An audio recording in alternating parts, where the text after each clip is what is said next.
नमस्कार विद्यार्थी मित्रांनो, आपलं सर्वांचं स्वागत आहे आपल्या यूट्यूब चॅनलवरती. तर पाहू शकता की ज्याप्रमाणे आयोगाची परीक्षा झाली होती 31 मे 2026ला आणि आज 22 तारीख आहे, म्हणजे कंप्लीट 22 दिवसामध्ये आयोगानं सगळी म्हणजे प्रोसेस कंप्लीट केलेली आहे. पूर्व परीक्षेचं पहिली आन्सर की आणि दुसरी आन्सर की त्याच्यानंतर निकाल, म्हणजे ज्या पद्धतीने UPSC परीक्षा कंडक्ट करतो त्याच पद्धतीनं कुठंतरी आता MPSC आयोग देखील मार्गस्थ आहे. याचा खूप आनंद आहे. आणि ज्या विद्यार्थ्यांचं त्याच्यामध्ये सिलेक्शन झालं, जे 4,000 विद्यार्थी क्वालिफाय जे झालेले आहेत त्या विद्यार्थ्यांचं हार्दिक स्वागत आपल्या चॅनलमार्फत. आणि मेन्सचा अभ्यास चांगल्या पद्धतीने करा. डेसिट्यूटिव्ह पेपर असल्यामुळं जे विद्यार्थी नवीन क्वालिफाय झालेले आहेत, जे की विद्यार्थी बोलत होते की 116 115 कट ऑफ लागेल किंवा 110 लागेल 120 लागेल, ज्यांना वाटत होतं, आणि जे अचानक विद्यार्थी पास झालेले किंवा 100 असेल त्यांचा मार्क आणि किती मार्काचा कट ऑफ लागला, संपूर्ण माहिती आपण बघणार आहोत थोडक्यात.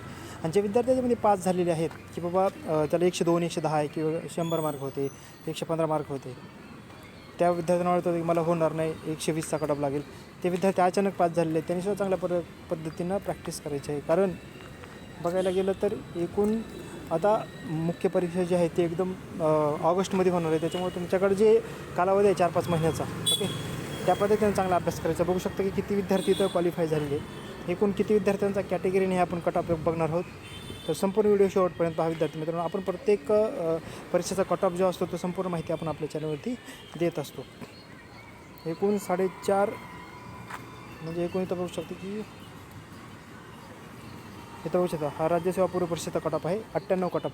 म्हणजे खूप 15 ते 16 म्हणजे मागच्या 16 लागला होता, 116 लागला होता, म्हणजे 18 मार्कांचा फरक आहे हा. कारण बदललेली परीक्षा पद्धती, ज्या पद्धतीने UPSC प्रश्न विचारतं त्याच पद्धतीने आयोगानं कुठेतरी अशा पद्धतीने प्रश्न विचारले होते ह्यावेळेस राज्यसेवा पूर्व परीक्षेमध्ये.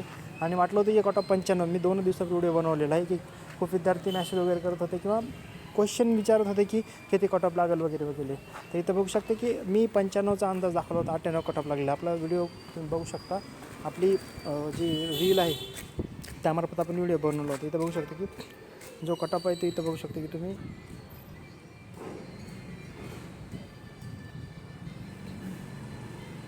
ओपनचा 98 लागलेला आहे, महिलांसाठी 92 लागलेला आहे. त्याच्यानंतर कॅटेगरीनुसार SCसाठी बघू शकता, इथं SCसाठी बघायला गेलं तर इथं 94 लागलेला आहे. STसाठी बघायला गेलं तर 86चा कट ऑफ लागलेला आहे. त्याच्यानंतर DTAचा बघू शकतो की 98 लागलेला आहे. म्हणजे कट ऑफमध्ये बघायला गेलं तर खूप म्हणजे UPSC प्रमाणेच कट ऑफ आता इथून पुढं पण लागेल, कारण प्रश्न सध्या त्या पद्धतीचे विचारले जातील. ओपनसाठी बघू शकता 92, EWS 85चा. EWSचा खूप म्हणजे महिलांचा 78 आणि मुलांचा 85 कट ऑफ लागला. SCBCला बघू शकता की एकूण 98 म्हणजे जेवढा पडला आहे तेवढाच कट ऑफ आहे ओपनसाठी. आणि अनाथासाठी बघायला गेलं तर 58चा कट ऑफ लागला आहे, ग्रुप A असेल किंवा Bसाठी. बघू शकता की विद्यार्थी मित्रांनो, आयोगानं प्रोसेस पद्धती खूप जलद केलेली आहे, पारदर्शक केलेली आहे. आपला सर्वांचा विश्वास आहे आणि येत्या काळामध्ये लवकरात लवकर गटबच सुद्धा कट ऑफ लागण्याची दाट शक्यता आहे. फर्स्ट आन्सर की आल्यानंतर सेकंड आन्सर की सुद्धा लवकरात लवकर 22 दिवसात म्हणजे विदिन 1 मंथ कट ऑफ लावण्याचा आयोग प्रयत्न करेल. आणि बघायला गेलं तर आता हा ज्या पद्धतीने कट ऑफ लागलेला आहे त्याच्यावरून आपण एक प्रकारे अंदाज लावू शकतो.